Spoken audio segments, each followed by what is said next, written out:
자, 우리 어린이 여러분, 안녕. 반갑습니다.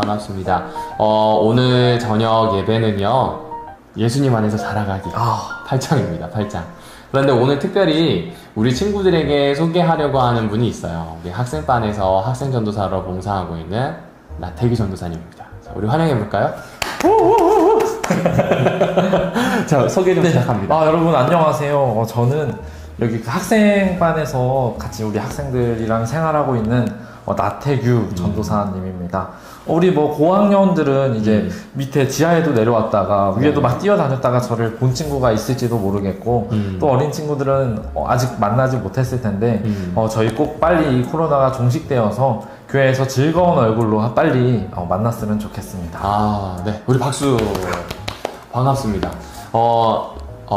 나태규 전도사님으로 바뀐 게 아니고요. 금요일 저녁에 여러분에게 잠깐 소개하려고 한 거고요. 명신한 전도사님은 잘 있습니다. 걱정하지 않아도 좋을 것 같습니다. 특별히 내일 예배, 그러니까 7월 3일이죠. 네. 원래는 1부가 작년, 2부가 어린이 예배로 되어 있었는데 지금 작년 예배 1, 2부로 좀 진행이 될 것 같아요. 지금 코로나 확진자가 너무 늘어나서 7월 1일부터 완화된 거리두기 단계를 시행할 수가 없습니다. 네. 그 부분을 다시 한번 안내 드리니까 잘 확인하면 좋겠습니다. 자, 그럼 오늘 이야기로 한번 들어가 보도록 할게요. 우리 여러분 지금 여기에 보면 예수님 안에서 자라나기 나뭇가지의 사랑법이라고 적혀 있는 거 보이죠? 오늘 그 이야기, 8과에 대한 이야기를 해볼 겁니다. 이거 어떤 책인지 아세요? 이 리더스 다이제스트라고 하는 책입니다. 전사님 혹시 읽어본 적 있으세요? 아니요. 저는 없습니다. 네. 옛날에 리더스 다이제스트 하면 이제 영어 공부를 하기 위해서 읽었던, 그리고 이제 이 책에 대한 존재를 안다면 적어도 40대. 그렇게 될 겁니다. 요새 자주 보지 않죠? 리더스 다이제스트 2001년 2월호에 대단히 흥미로운 주제가 있어요. 어떤 내용이냐면, 미국인들은 과연 얼마나 정직할까입니다. 미국인들 정직할까요? 네, 정직하지 않을까요? 네. 아무래도. 저는 미국인들에 대한 신뢰가 없어요. 사실 저에 대한 신뢰도 없고요.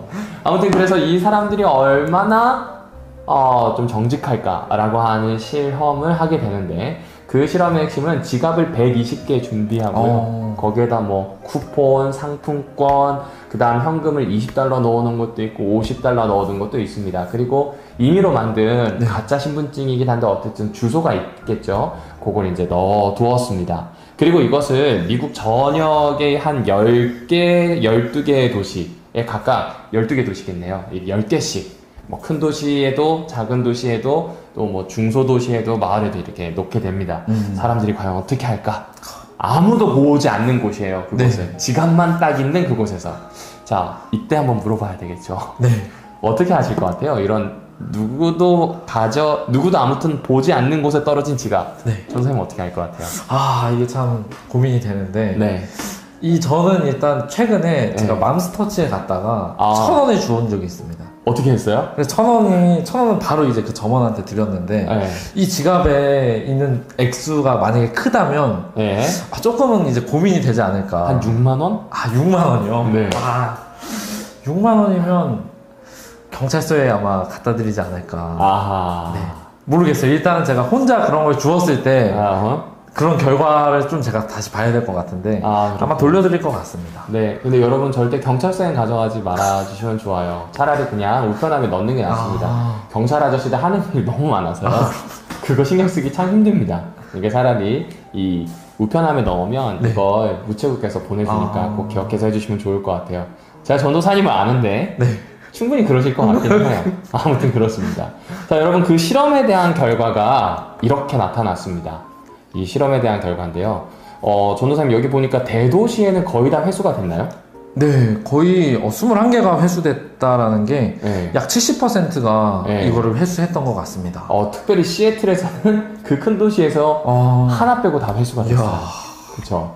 그리고 중소도시를 한번 볼게요. 이 대도시 교외 지역이겠죠. 위성도시일 텐데 30개 중에 18개. 좀 대도시보다는 못한 것 같아요. 네. 그리고 좀 작은 도시죠. 중도시에서는 30개 중에 몇 개인가요, 이게? 17개. 17개. 17개가 돌아옵니다. 그리고 마지막으로 마을입니다. 소도시. 몇 개가 돌아왔나요? 30개 중에? 30개 중에 24개가 회수가 됐네요. 꽤 많죠. 그러니까 회수율로 보자면 한 80% 정도를 기록한 겁니다. 그러니까 미국 전역에 뿌렸어요. 전역에 뿌렸는데 120개 중에 네. 총 개수를 다 더해보면 한 67% 정도가 돌아온 겁니다. 대단한 거죠. 네. 이 결과에 대해서 뭐 33% 정도가 뭐 부정직하다라고 얘기할 수도 있고 아직 67%가 정직하니 미국은 괜찮다라고 할 수 있어요. 네. 근데 뭐 첫 번째로 생각해보면 좀 긍정적으로 생각해보면 좋을 것 같아요. 저는 미국이 부정직하다고 생각했거든요. 네.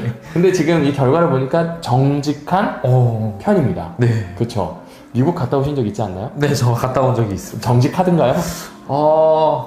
제가 한 가지 그 일화를 좀 소개해드리자면, 네. 제가 그 밖에서 살았어요. 저는 이제 교회가 있고, 오두막에서 따로 살았는데, 네네. 이제 어린이 성경학교를 하려고 아, 오두막 앞에 TV를 세워놨는데, 밖에다가, 네. 어느 날 자고 일어나니까, 네. TV가 사라진 겁니다. 어머? 그러니까 알고 보니까 누가 그걸 훔쳐갔던 거죠, 새벽에. 아하. 그래서 그때, 진짜 미국은 무서운 도시구나. 아하. 그걸 좀 느낀 적이 있습니다. 버리는 걸로 생각하진 않았겠죠? 근데 왜냐면, 그게 전기도 다 연결이 돼 있었고, 그랬어가지고. 그렇군요. 이렇게 보니 또 부정적으로 그런 것 같습니다. 근데 여하튼 이 결과만 보면 뭐 충분히 나쁘지 않다라는 생각이 들어요. 그리고 남자가 더 정직했을까요? 여자가 더 정직했을까요? 전사님 어떻게 생각하세요? 똑같지 않을까요? 네, 그러면 너무 좋겠죠? 네. 여자가 더 정직했어요. 여성들 중에 약 72%가 이제 지갑을 돌려줬는데 남성들은 한 62%, 거진 한 10% 정도 차이가 나죠? 그러네요. 네, 남자들 잘해야 됩니다. 정말 반성을 하게 돼요. 그쵸? 자, 그 다음에 청소년들은 과연 정직할까요? 미국은 우리랑 좀 분위기가 다릅니다. 청소년들을 신뢰하지 않아요. 예, 어른들이 청소년들을 정말 신뢰하지 않고 청소년들은 어른들을 혐오합니다. 그런데 이 청소년들 중에 약 67%가 돌려줬어요. 67%가 돌려줬다는 말은 부모님들이 정직한 분이라는 거고요. 그러면 미국에 적어도 67%의 부모님들은 아이들을 정직하게 키운다. 어른이 좀 희망이 있다. 이렇게 볼 수 있을 겁니다. 더 놀라운 사실, 이 돌려준 지갑 한 80여 개 있잖아요. 네. 그 80여 개, 그러니까 80여 명 중에 한 63% 정도가 그리스도인이에요. 이게 교회를 다니는 사람은 적어요. 네. 근데 적어도 기독교 세계관 안에서 교육을 받고 커왔던 그리스도인들이라고 보시면 좋습니다. 그러니까 미국은 뭐 아직은 네. 괜찮은 것 같다라는 생각을 합니다. 이쯤에서 이 성경절을 전도사님 좀 읽어주시겠어요? 네.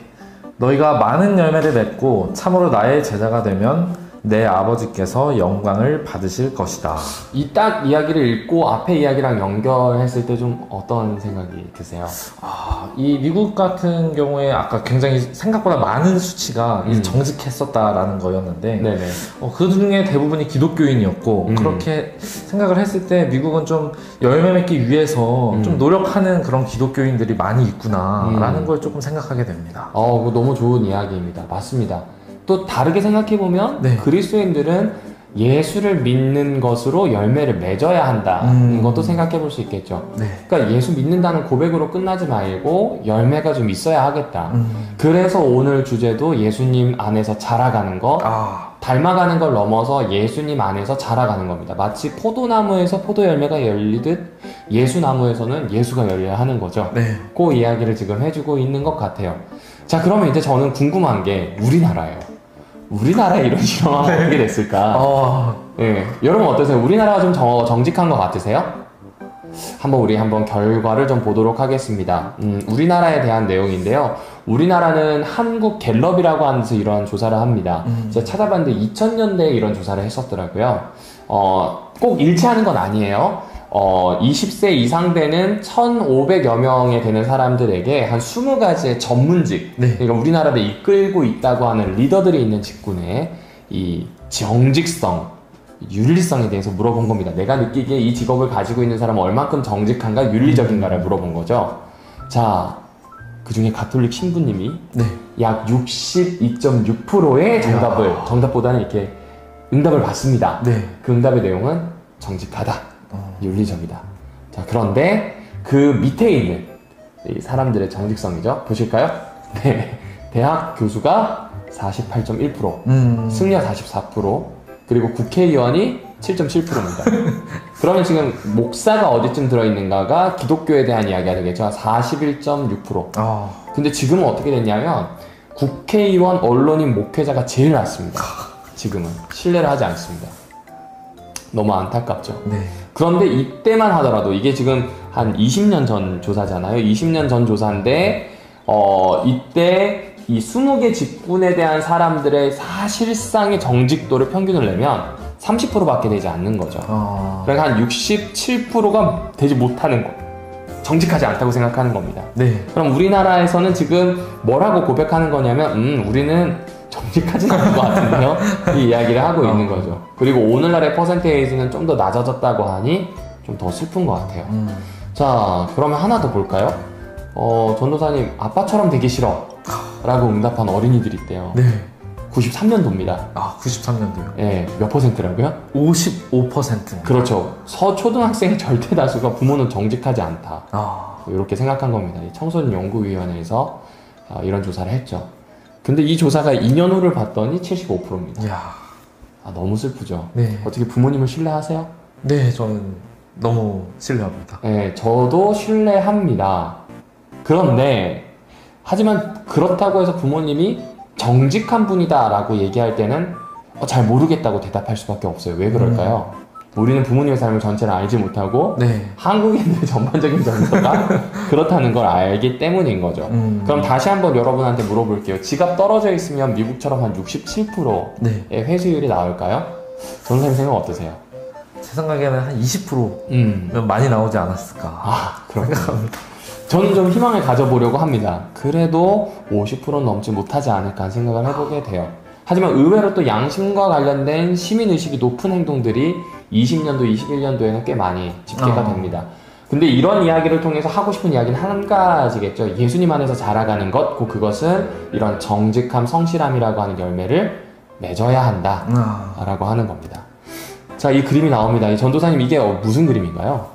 이거 샹들리에인가요? 혹시? 위에서 이제 약간 네. 엄청 비싼 샹들리에처럼 보이기도 하네요. 예, 이스라엘에서만 나오는 포도 품종입니다. 이게요? 예. 와. 한 송이 안에 수없이 많은 작은 송이들이 있는 가나안 포도라고 불리는 아이예요.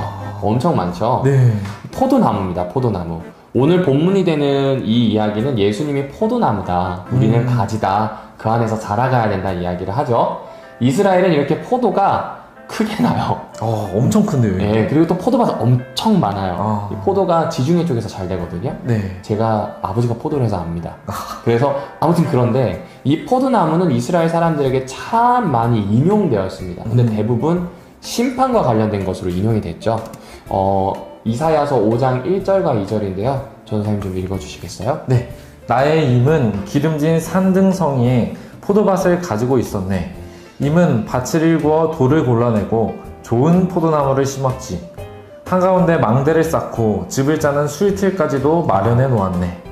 포도가 송이송이 맺을까 했는데 들포도가 웬 말인가. 그렇죠. 심판이에요. 기대했던 건 좋은 포도예요. 요런 포도. 네. 그런데 들포도를 맺었어요. 그러니까 이거 웬 말인가 하는 겁니다. 그래서 후반부에 보면 이렇게 얘기합니다. 내가 이제 이 들포도나 맺고 제대로 된 포도를 못 맺는 이 밭을 헐어버릴 거다. 짐승들에게 뜯기게 할 것이고 망가진 그대로 두겠다. 뭐 이런 이야기를 하고 있습니다.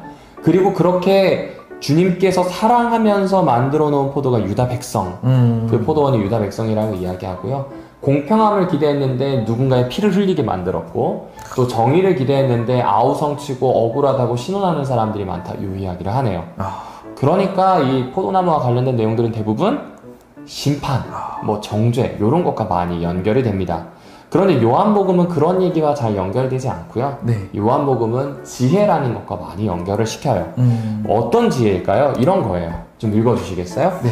지혜는 주님을 두려워함의 그 뿌리를 받고 가지들이 싱싱하게 돋아나 영원히 산다. 주님을 두려워하면 죄를 물리칠 수 있고 주님을 두려워하면 분노를 멀리할 수 있다. 네, 지혜는요 포도나무래요. 그러니까 이스라엘 백성들에게 포도나무는 심판이기도 하지만 지혜를 포도나무로 얘기합니다. 그 지혜의 포도나무가 맺는 가지들, 그 맺는 가지, 이 맺는 열매들은 다름이 아니라 죄를 물리치는 것, 여호와 하나님의 진노를 쉬게 하는 것들입니다. 그리고 그 지혜의 핵심은 여호와 하나님을 경외 혹은 두려워하는 것이라고 이야기하죠. 그리고 그 지혜가 가지고 있는 뭐라 그럴까요? 이 이 가치를 이렇게 표현합니다. 지금 화면이 잠깐 나갔다가 들어오죠? 네. 네. 이 모든 것은 지극히 높으신 하나님의 계약의 그럴 편지이며 우리 야곱 가문의 유산으로 모세가 제정해준 율법이다. 그렇죠. 모세가 제정해준 율법이 지혜나 다름없대요. 지혜가 모세의 율법에서 나오는데 이 모든 것이 잘 열매를 맺으면 우리는 죄를 물리칠 수 있고 삶을 살아낼 수 있다는 표현을 해주고 있는 겁니다. 그러니까 지금 요한복음에서 요한은 그 이야기를 하고 싶은 거예요. 네. 예수님이라고 하는 분을 통해서 포도나무의 비유를 요한이 소개하는데 심판에 대한 이야기가 아니라 사실은 지혜, 여호와 하나님을 경외하는 것, 여호와 하나님을 위하여 사는 것이 무엇인지, 그래서 아까 8절에 살펴본 것처럼 영광이라고 하는 삶의 뭐라 그럴까요? 이 열매라고 하는 것이 어떻게 맺혀지는지를 우리 친구들에게 소개해주고 싶어 하는 겁니다. 이쯤에서 선생님 성경에 나오는 참 많은 열매들이 있는데 네. 어떤 열매를 좀 맺어보고 싶으세요? 저요. 저는 진짜 여러 가지가 많이 있는데 그렇죠. 사랑이 가장 대표적인 것 같아요. 사랑. 네. 뭐 나를 좋아하는 사람을 사랑해주는 거는 정말 뭐 어렵지, 누구나 다 할 수 있지만 나에게 막 막대하는 사람을 사랑하는 게 정말 이 그리스도인들이 맺어야 할 열매가 아닐까. 저도 그런 열매를 참 맺고 싶고요. 저는 그렇습니다. 그렇습니다. 그러면 한번 살펴볼게요. 네. 과연 우리가 맺어야 하는 예수님이 기대하는 열매가 뭔지, 그리고 그 열매를 맺기 위해 자라간다는 게 무엇인지 우리 개략적으로 좀 살펴보도록 할게요.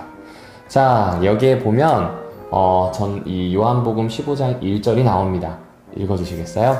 나는 참 포도나무요 나의 아버지는 농부이시다. 그렇죠. 원래는 지혜가 포도나무래요. 그런데 이와 좀 다르게 네. 예수님이 진짜 포도나무래요. 지혜가 작동을 하면 생명과 풍성한 삶이라는 열매가 맺히듯 예수님 역시 하나님께 전적으로 신뢰하는 것, 경외하는 것을 보여주셨거든요. 네. 그래서 예수님의 삶을 통해서 생명과 풍성한 삶의 열매들이 맺히게 된 겁니다. 그리고 늘 그렇듯 예수님이 설명하시는 것의 핵심은 하나님은 일하고 계셔요. 농부처럼 일하고 계시는 거죠. 어떤 일을 수행하시냐면 이런 일을 수행하십니다. 네. 나에게 붙어 있으면 열매를 맺지 못하는 가지는 아버지께서 모조리 쳐내시고. 그렇죠. 열매 안 맺으면 어떻게 해요? 잘라내요. 네. 예, 맞습니다. 이 전지 작업 잘해야 됩니다. 포도는 넝쿨손이라 그래서 지가 그냥 죽을 줄도 모르고 계속 이 가지를 만들어냅니다. 그래서 농부들이 잘해야 되는 게 다른 애들은 자기가 가지고 있는 가지가 필요 없으면 알아서 떨어뜨려요. 근데 얘는 그렇게 못하거든요. 네. 그래서 농부들이 잘 전지를 해줘야 됩니다. 요렇게 전지 작업을 해주어야 하는 나무가 바로 포도나무입니다. 그러니까 공동체 안에 있을 때 기대하는 열매, 하나님께 영광을 드릴 수 있는 어떤 열매를 맺지 못하면 잘려져 나가는 거죠. 그러니까 이 신실하지 않은 사람들에게도 경계가 되겠지만 신실하게 살아가는 사람들도 더 깨끗하게 되도록 나를 손질해야 되겠다라고 하는 생각을 일깨워주는 겁니다. 그러면 그 열매가 뭐 전도 많이 해서 친구들을 데리고 오는 걸까요? 꼭 그런 것만은 아닌 것 같아요. 그렇죠. 이거는 좀 다단계도 아니고 그렇죠? 그런 거 아니에요. 그러면 뭐 전도가 아니라면 뭐 열심히 예배 드리는 걸까요? 글쎄요. 잘 모르겠어요. 아무튼 요한복음은 그런 종교적인 행동들과는 조금 거리가 있는 이야기들을 합니다. 어떤 이야기를 하는지 한번 볼게요. 네, 읽어주시겠어요? 너희가 많은 열매를 맺고 참으로 나의 제자가 되면 내 아버지께서 영광을 받으실 것이다. 그렇죠. 제자가 되는 것. 그것이 열매를 맺는 거래요. 그러면 제자로서 어떤 열매를 맺어야 되는가? 읽어주세요. 네. 내가 너희를 사랑한 것처럼 너희도 서로 사랑하여라. 이것이 나의 계명이다. 오, 그렇죠. 사랑하는 게 열매래요. 사랑의 열매가 맺혀야 한다라고 이야기합니다. 그러니까 우리가 포도나무이신 예수님의 가지가 되었어요. 맺어야 하는 궁극적인 열매는 서로 사랑하는 것이라는 의미예요. 바로 이 목적을 위해서 우리가 주님을 선택한 게 아니라 주님이 우리를 선택하셨어요. 주님의 몸된 교회가 된 별내교회 교인이 된 이유가 그 이유입니다. 우리 친구들과 제가 정직의 열매를 맺고 성실의 열매를 맺고 봉사의 열매를 쉼없이 맺어가야 하는데 사실은 그것은 최종적으로 서로 사랑하는 열매를 맺기 위해서 해야 하는 일이에요. 우리가 아무리 정직하고 신실하게 살아간다 해도요, 서로 사랑하지 못한다면 그리스도인일 수도 예수님의 제자일 수도 없다는 이야기입니다. 그럼 이런 질문이 생기죠. 왜 사랑해야 돼요? 왜 사랑해야 돼요? 그쵸, 어렵네요, 이제. 네, 그쵸. 왜 사랑해야 돼요? 대답은 아주 단순합니다. 가지니까요. 너무 간단한데요? 네. 나무가 예수님이고 예수님이 원하는 게 서로 사랑하는 열매를 맺는 거면 붙어있는 가지는 당연히 그 나무를 쫓아가야 하는 겁니다. 그러니까 우리는 모두 포도나무이신 예수님에게 붙어있는 가지잖아요. 네. 만약 누구든 사랑하지 않으려는 자가 있다면 사실은 잘려져야 되는 가지가 되는 겁니다. 자기 정체성에 대해서 바로 인식하지 못하는 거예요. 서로 사랑하고 아끼는 것, 이것이 가지가 가지고 있는 정체성이라고 표현합니다. 그럼 그렇게 보면 교회라고 하는 것은 이런 그림이 될 수 있을 겁니다. 포도나무는 예수님이에요. 네. 가지는 교인들이고 맺혀있는 열매들 보이죠? 네. 사랑의 열매들이라고 하는 겁니다. 따라서 교회 공동체는 사랑 없이는 설 수가 없네요. 그럼 사랑이 뭘까? 사랑은 뭐라고요? 사랑은 오래 참고 온유한 것. 네, 이거 누가 얘기해 줬나요? 이거 바울이 맞습니다. 우리 친구들도 바울인 거 알고 있었죠? 바울은 이야기를 합니다. 오래 참고 온유한 거예요. 한마디로 얘기하면 참아내는 겁니다. 참는 거. 네, 참는 거 쉽지 않아요. 그렇죠. 네. 그리고 밑에 보면 이제 베드로가 이야기합니다. 사랑은 뭐라고 이야기하나요? 허다한 죄를 덮는 것이라고. 용서하는 거네요. 그렇죠? 용서하는 거, 죄를 덮는 거 어렵죠, 이것도. 네. 그런데 이제 제가 좀 와닿았던 건 이 프랑스에 있는 사상가인 이 시몬느 베이유라고 하는 여성 사상가거든요. 네. 이렇게 이야기합니다. 상대와 나 사이의 거리를 인정하는 거.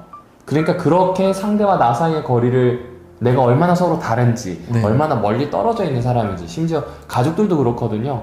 가족이라 하더라도 아빠랑 나랑 생각이 다르고요. 네, 맞아요. 엄마랑 나랑 생각이 다르죠. 저는 그렇게 따지고 보면 사랑은 사실 이 장경철 목사님이 이야기한 것처럼 화해하는 능력이다라는 생각이 듭니다.